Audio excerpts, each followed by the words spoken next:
What's going on, poopers? It's your boy, Lance Flatu. And that is Dr. Lance Flatu.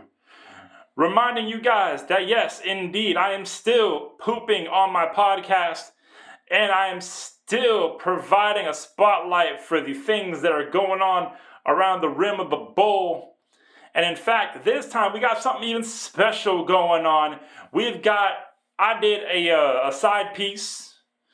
I did a smaller poop on the side, a small little movement to provide a spotlight onto an author, an independent, self-published author who has gone up with the trials and tribulations, who's done book signings many poops ago, and is now, residing, living, and growing up in the center region in good old FLA in the USA.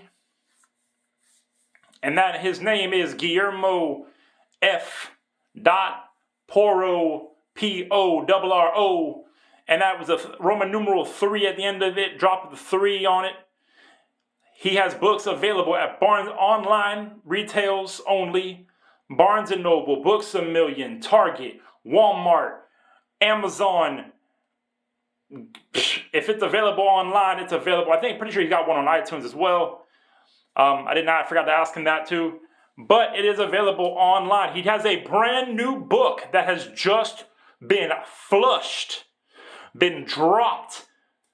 And that is the origin story of Tormenta Cubano, about a Cuban superhero who gains his powers through the Cuban Missile Crisis of 1962. Sorry if my date is a bit wrong on that.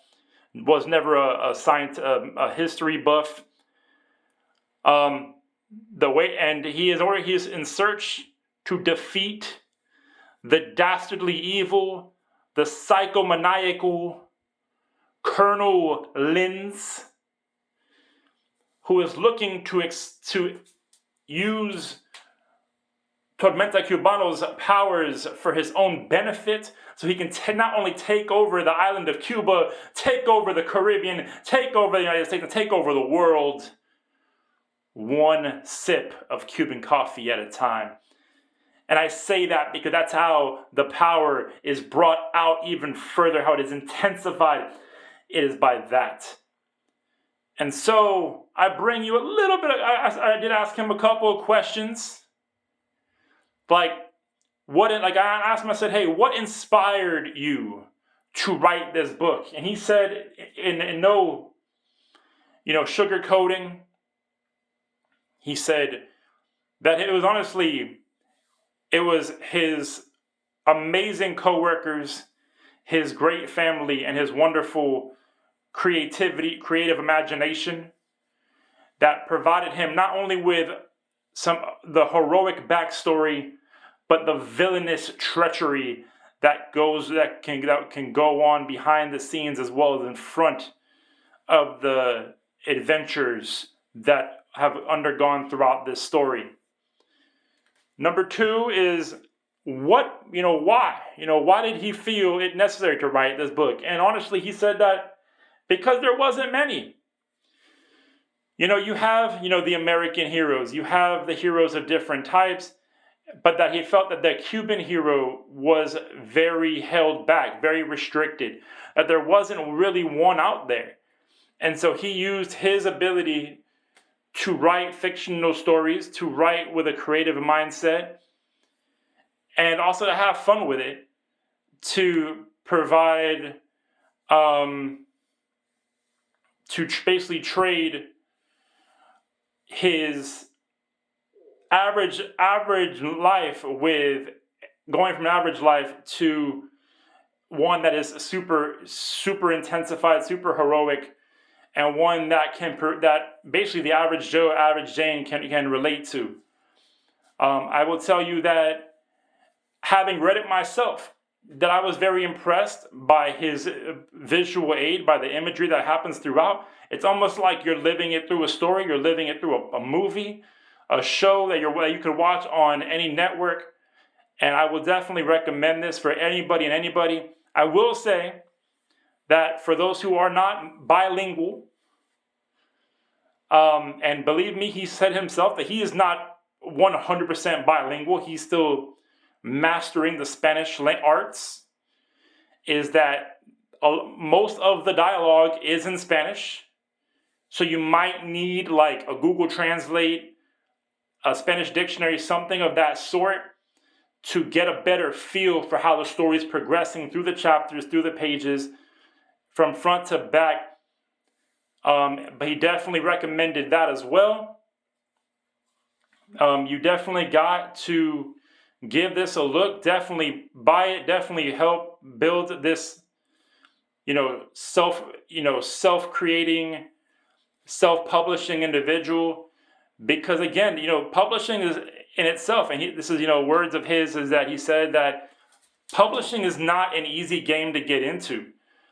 He basically said that writing is the easy part. And that was kind of news to me, because a lot of people that I know in the pooping circles that I venture into, is that they think, oh, that writing is this, writing is that. No. Like, he's like, no, like, writing is the easy part. You're just sitting there behind a keyboard and a computer screen, and you're just pressing buttons on a keyboard, he said. It's almost like taking a poop. Like, you sit there, you flush, and you flush all your thoughts. You flush all the creativity. You flush the pronouns, nouns, adjectives, and verbs. And you drop a couple periods and a couple of commas, and guess what? That's what happens. You come up with a story, and then you just got to go back and edit it. So again, that was kind of the summarization of our interview. But I do want to say that again, just to kind of, to go back and just say, hey, again, give it a look. You can again, Google it, go on any kind of online bookstore, type in the words Tormenta Cubano, or you can type in his name, Guillermo, that's spelled Guillermo, middle initial is F as in Frank, last name Porro, and the Roman numeral 3 at the end. Hit the enter key. And if that doesn't interest you, he does have other options, he did say.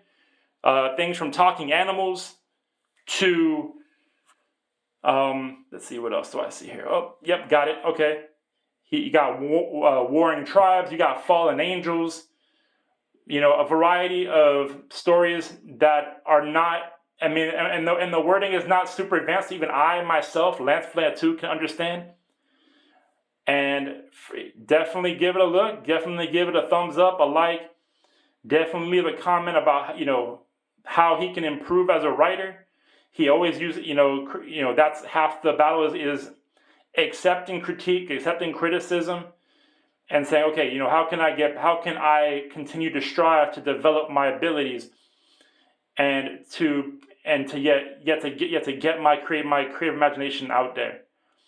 So, dear fellow poopers, keep casting away, keep flushing, and just remember, new year, new poop.